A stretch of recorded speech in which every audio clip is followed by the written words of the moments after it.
ទស្សនិកជនជាទីគោរពសូមមកទទួលជ្រាបនឹងព័ត៌មានជាតិមួយទៀតក្នុងនោះក្រសួងការបរទេសនិងសហប្រតិបត្តិការអន្តរជាតិកម្ពុជានៅថ្ងៃទី9ខែវិច្ឆិកាឆ្នាំ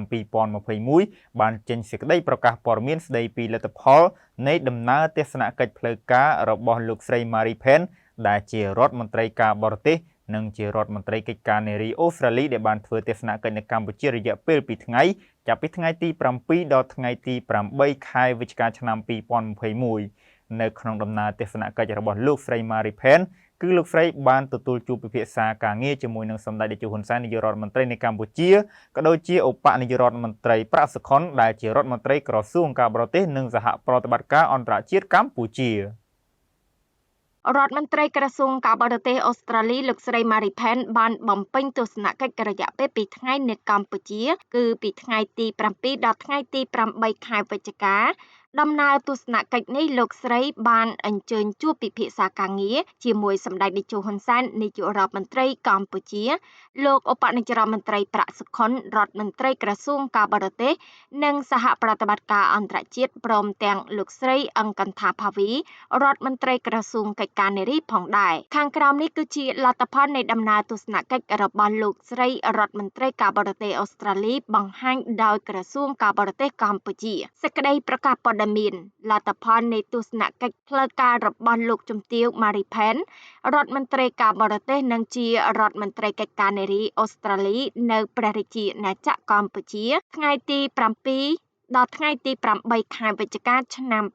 2021តបតាមការអញ្ជើញរបស់ឯកឧត្តមប្រាក់សុខុនឧបនាយករដ្ឋមន្ត្រីរដ្ឋមន្ត្រីការបរទេសនិងសហប្រតិបត្តិការអន្តរជាតិនៃព្រះរាជាណាចក្រកម្ពុជាលោកជំទាវ Marie Pen រដ្ឋមន្ត្រីការបរទេសនិងជារដ្ឋមន្ត្រីកិច្ចការនារីអូស្ត្រាលី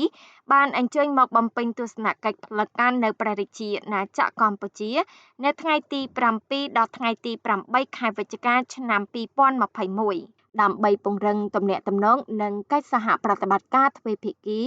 ដ៏ល្អដែលមានស្រាប់រវាងកម្ពុជានិងអូស្ត្រាលីនៅថ្ងៃទី8ខែវិច្ឆិកាជំទាវ Marie Pen បានអញ្ជើញចូលជួបសម្ដែងការគួរសមចំពោះសម្ដេចអគ្គមហាសេនាបតីតេជោហ៊ុនសែននាយករដ្ឋមន្ត្រីនៃព្រះរាជាណាចក្រកម្ពុជា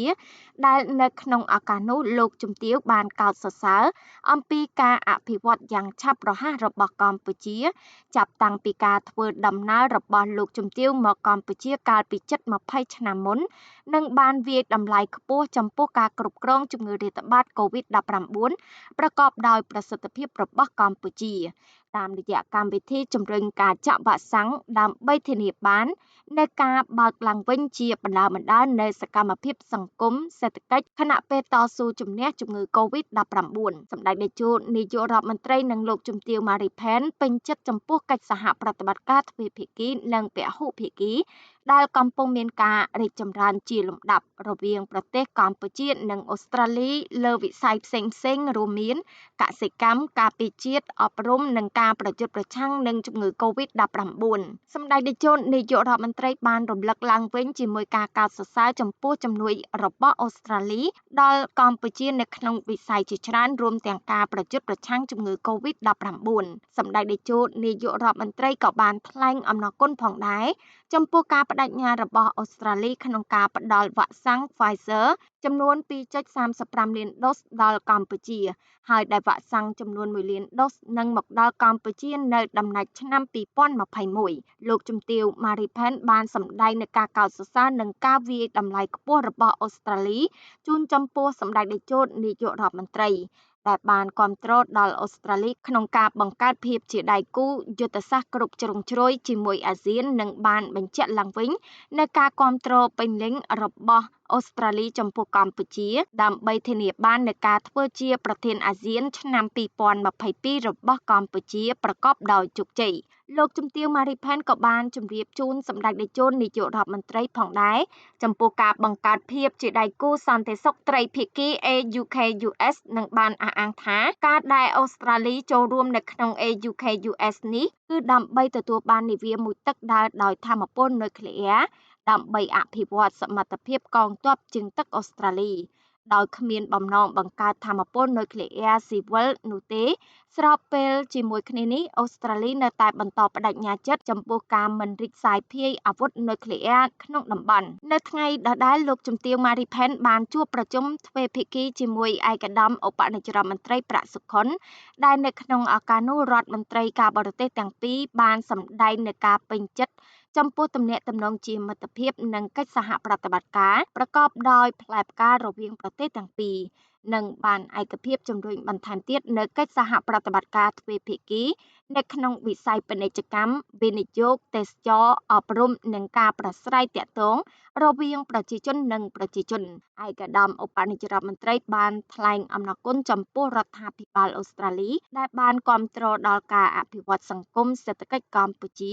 តាមរយៈការផ្តល់ជំនួយអភិវឌ្ឍផ្លូវការជាពិសេសការផ្តល់ជំនួយប្រយុទ្ធប្រឆាំងនឹងជំងឺ Covid-19 ដែលកម្ពុជាកំពុងតែត្រូវការជាចាំបាច់ឯកឧត្តមឧបនាយករដ្ឋមន្ត្រីបានលើកទឹកចិត្តឲ្យក្រុមហ៊ុនអូស្ត្រាលីកាន់តែច្រើនថែមទៀតមកវិនិយោគនៅកម្ពុជាខណៈពេលកម្ពុជាទើបអនុម័តច្បាប់វិនិយោគថ្មីដែលនឹងផ្តល់នូវបរិយាកាសវិនិយោគដ៏ប្រសើរជាការឆ្លើយតបលោកជំទាវ Marie Pen បានគូបញ្ជាក់ថាខណៈដែលកម្ពុជានិងអូស្ត្រាលីកំពុងងើបចេញពីជំងឺរាតត្បាតដូចគ្នាមានកាលានុវត្តភាពជាច្រើនសម្រាប់ប្រទេសទាំងពីរធ្វើការជាមួយគ្នាក្នុងការជំរុញពាណិជ្ជកម្មនិងការវិនិយោគឲ្យមានភាពរីកចម្រើនលោកជំទាវ Marie Pen ក៏បានបញ្ជាក់ឡើងវិញផងដែរនៅការបដិញ្ញាចិត្តរបស់អូស្ត្រាលីក្នុងការបន្តជួយនិងធ្វើសហប្រតិបត្តិការជាមួយកម្ពុជាលើវិស័យនានាដូចជាការអភិវឌ្ឍសេដ្ឋកិច្ចការបោសសម្អាតមីនកសិកម្មសុខាភិបាលនិងអប់រំជាពិសេសការបន្តផ្តល់អាហារូបករណ៍ដល់និស្សិតកម្ពុជាជារៀងរាល់ឆ្នាំក្រោមកម្មវិធីអាហារូបករណ៍អូស្ត្រាលីនិងកម្មវិធីភាពជាដៃគូមេគង្គអូស្ត្រាលីសម្រាប់កិច្ចសហប្រតិបត្តិការក្រោមក្របខ័ណ្ឌភាពជាដៃគូមេគង្គអូស្ត្រាលីឯកឧត្តមឧបនាយករដ្ឋមន្ត្រីបានសម្ដែងនូវការកោតសរសើរចំពោះចក្ខុវិស័យរបស់អូស្ត្រាលីនៅក្នុងអនុតំបន់មេគង្គតាមរយៈការលើកកម្ពស់ការអភិវឌ្ឍធនធានមនុស្សភាពធន់ផ្នែកសេដ្ឋកិច្ចពាណិជ្ជកម្មនិងការវិនិយោគនិងការពង្រឹងប្រព័ន្ធអ៊ីនធឺណិតនិងថាមពលសំខាន់ៗលោកជំទាវ Marie Pen បានបញ្ជាក់ជាថ្មីនៃការបន្តគាំទ្រនិងផ្តល់ជំនួយក្រោមក្របខ័ណ្ឌនេះដែលមានទឹកប្រាក់ចំនួន$232លានអូស្ត្រាលីប្រមាណ$168លានអាមេរិកសម្រាប់រយៈពេល4ឆ្នាំដើម្បីជួយដល់ការស្ដារសេដ្ឋកិច្ចឡើងវិញក្រោយវិបត្តិ Covid-19 និងធ្វើឲ្យប្រសើរឡើងនូវភាពធន់ផ្នែកសេដ្ឋកិច្ចនិងបរិស្ថាននៅក្នុងតំបន់រដ្ឋមន្ត្រីការបរទេសទាំងពីរក៏បានចែករំលែកទស្សនៈគ្នាទៅវិញទៅមកផងដែរអំពីភាពជាដៃគូសេដ្ឋកិច្ចគ្រប់ជ្រុងជ្រោយតំបន់អាស៊ានដែលនឹងចូលជាធរមាននៅថ្ងៃទី1ខែមករាឆ្នាំ2022ហើយដែលនឹងរួមចំណែកយ៉ាងសំខាន់ដល់ការជំរុញកំណើនសេដ្ឋកិច្ចធ្វើឲ្យកាន់តែស៊ីជម្រៅសមាហរណកម្មតំបន់និងពង្រឹងកិច្ចខិតខំប្រឹងប្រែងដើម្បីស្ដារសេដ្ឋកិច្ចឡើងវិញក្រោយវិបត្តិ Covid-19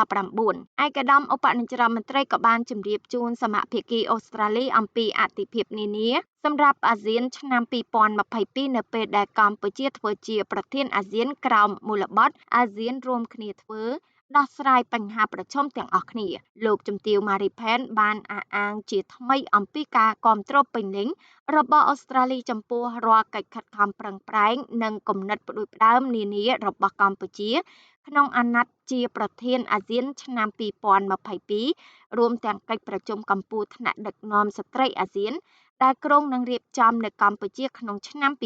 2022រដ្ឋមន្ត្រីការបរទេសទាំងពីរក៏បានផ្លាស់ប្ដូរយោបល់គ្នាលើបញ្ហាតំបន់និងអន្តរជាតិដែលជាក្តីបារម្ភរួមនិងផលប្រយោជន៍ទៅវិញទៅមករួមទាំងស្ថានភាពថ្មីៗនៅប្រទេសមីយ៉ាន់ម៉ាផងដែរ